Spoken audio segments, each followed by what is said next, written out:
It's 8 p.m, Tuesday night. What we doing? Netflix, of course. You bring up that new series you wanted to watch and you hit play. If you want to get to bed by 10 so you can hit the gym tomorrow morning before work, you've got 2 hours to get through 2 episodes. Cool.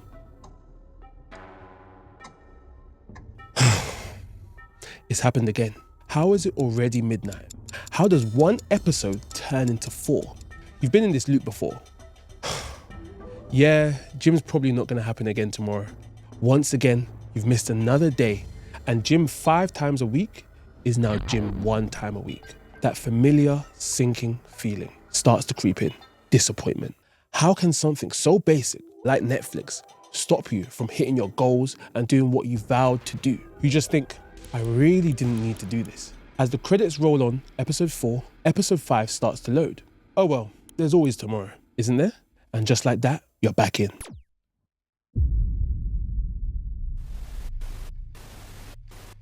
Netflix is competing with, wait for it, sleep. That's right, the video streaming company told investors in its earnings call Monday that sleep is a competitor to binge watching. Asked about competing with Amazon's streaming video, Netflix CEO Reed Hastings said the company's binge watching strategy forces it to compete with sleep, according to Recode. That means Netflix is not only competing with both Amazon and HBO as companies, but also for users' time and attention from other tasks and needs. Shortly after Hastings made the comment, Netflix Twitter account tweeted out, "Sleep is my greatest enemy."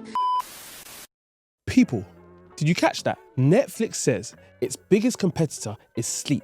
Not Amazon Prime, not Disney Plus, not Hulu. Sleep. Your sleep. Now let's think about this. If your sleep is reduced, what does that mean for you? Just to remind you about all the problems associated with lack of sleep, let's run through it. It weakens your immune system, reducing your body's ability to fight off infections and diseases.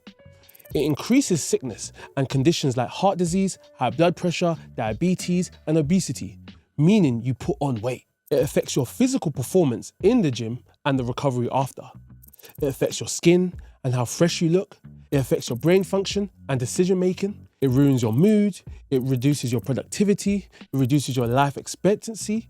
And obviously, it just leaves you tired all the time. So Netflix, if you're saying that our sleep is your biggest enemy, what's your real agenda? And what are your true intentions towards us? Well, that quote was said quite a few years ago, back in the day, when Netflix were building their dominance and establishing what they were about as a company. Most recently, Netflix has admitted that the average watch time of their subscribers is around 2 hours a day. That's an average of 2 hours every day. The current Netflix CEO, Ted Sarandos, says according to him, engagement is super healthy. So, is spending 2 hours a day, every day on Netflix, super healthy?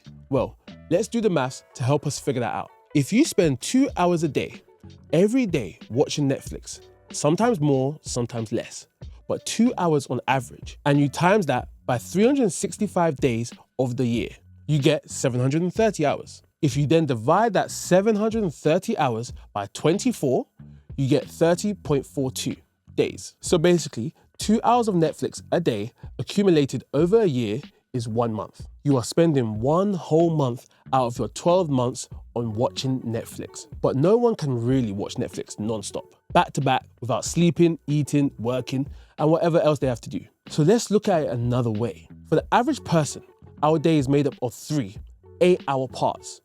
We roughly spend 8 hours working, 8 hours sleeping, give or take. Well, we should. And the last 8 hours, now this is what it's all about, your free time.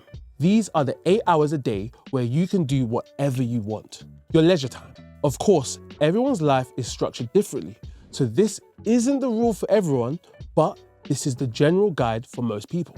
If you used up all your leisure time watching Netflix for 8 hours a day, which would be mad, if you took the 730 hours and divided it by 8, that would equal 91.25. This means you would still be watching Netflix for 91 days out of your whole year. If you watched it all in your spare time, that's 3 months. That's 1 whole quarter. 1 quarter of your year would be spent watching Netflix if you used up all your spare time and watched it 8 hours a day. Do you know how valuable that time is? Imagine starting the year off saying you're gonna smash your goals and you're gonna make these changes in your life. This year's gonna be a movie, and one whole quarter is spent on watching Netflix. This really shows just how much time that healthy 2 hours a day really translates to over a course of a year. And bear in mind, on average, subscribers to Netflix are also likely to have subscriptions to other streaming services too. Not to mention other pastime like social media and gaming.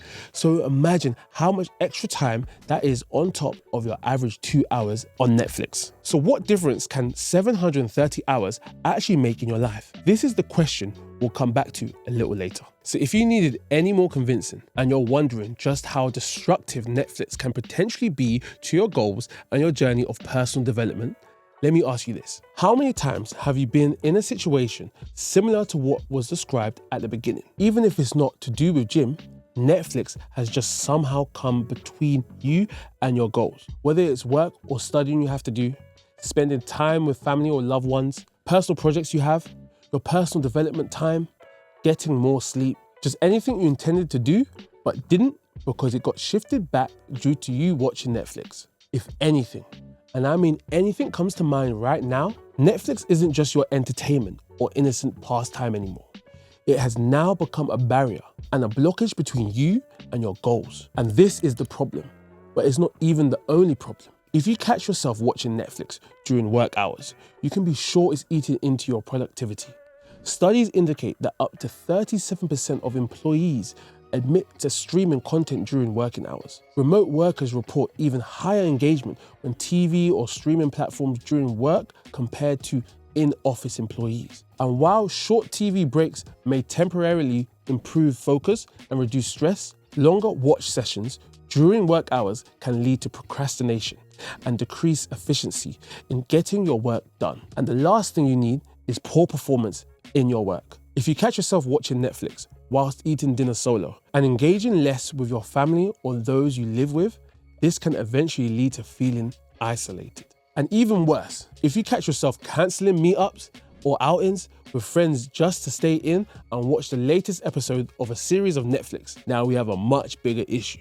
The lives we live are all so different, so the impact isn't the same for everyone. The question really is Netflix a pastime for your spare time, or is it just making your time pass? On top of everything we've already discussed, there are other things to consider, such as effects to your physical health. Prolonged sedentary behavior during Netflix sessions can contribute to weight gain, cardiovascular issues, and muscle strain. Snacking while you're binge watching compounds the risk even further. Aside from your physical health, some people see a decrease in their mental health, depending on the type of content you're consuming and being suggested over and over again. And speaking of your mind, there are certain psychological mechanisms being exploited every time you watch streaming. It provides escapism, which gives people a way to escape from their daily stress. But that can quickly become unhealthy if it replaces addressing real-life issues, which will just continue as they are unattended. Netflix's content algorithms are also designed to keep you engaged by providing continuous tailored recommendations, repeatedly feeding you instant gratification. This design can create an addictive loop, making it harder to stop watching. Then there's the effect of sleep deprivation. Late night binge watching often reduces sleep quality and duration, which then directly impacts your focus, energy, and productivity for the next day. And then there's time, the one thing it's impossible to produce more of. Binge watching is encouraged by Netflix autoplay and recommendation features, and this can lead to watching sessions lasting hours. And the saddest part is that most of the time, this is unintentional. Continuous watching of Netflix just results in lost time that you can never get back. And your life is made up of time, which is why it's so important that you use it wisely. So what does this all mean? What do we take away from all of that? Well, watching Netflix isn't necessarily the problem. Whether it's Netflix, Disney+, Amazon Prime, or just good old TV, I'm not saying don't ever watch Netflix because it's the source of all your problems. We're not trying to deflect here. Instead, we want to understand the true underlying issue. Streaming services of content, movies and series, all of these things are only entertainment, and they're meant to only take up your spare time. It's not meant to take up your useful time. If your time isn't spare, that's now a problem because it's taken away from something else that has value in your life. Entertainment is only a nice to have, is not a necessity. The only question we need to ask is, does watching any streaming service of content come at a cost to you of other things in your life? If the answer is no, well done. I'm proud of you.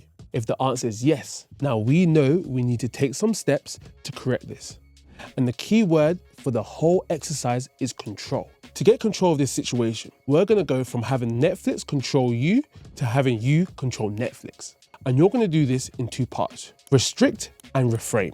Firstly, let's start with restrict. To properly restrict Netflix, you can do two things. Firstly, you can schedule your viewing. This means you already predetermine when you're going to watch Netflix and for how long. You'll allocate specific time for watching it, making sure it doesn't disturb your work, exercise, or social activities. This way, you're planning ahead when your mind is clear and you're looking at the big picture, instead of in the moment when your willpower is weak and you're running off how you feel. Because it's easier to make an excuse in the moment and tell yourself, just another 30 minutes. We're gonna make the decision in advance to take the pressure off. So you might decide to only watch Netflix on the weekend. This way, you treat it like a proper downtime activity that won't interfere with other things. And even if you watch 6 hours of Netflix on the weekend, you'd still be watching less than the average user does over the course of a week. In the same way people do dry January, give up drinking alcohol in January, you can do a dry month of watching no Netflix at all.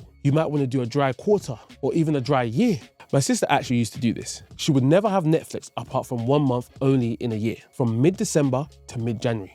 To cover Christmas and New Year, she would watch all the things she wanted to watch in literally only 1 month. Because she knew it was a time eater. She just treated it like a reward at the end of the year. And if you see it this way, it's no longer something important in your life and you end up getting used to not having it. Like sugar, the longer you don't have it, the more the cravings go away. Instead, replace the time that you've saved with something beneficial for you. Something that will help you get closer to your goals and priorities in life.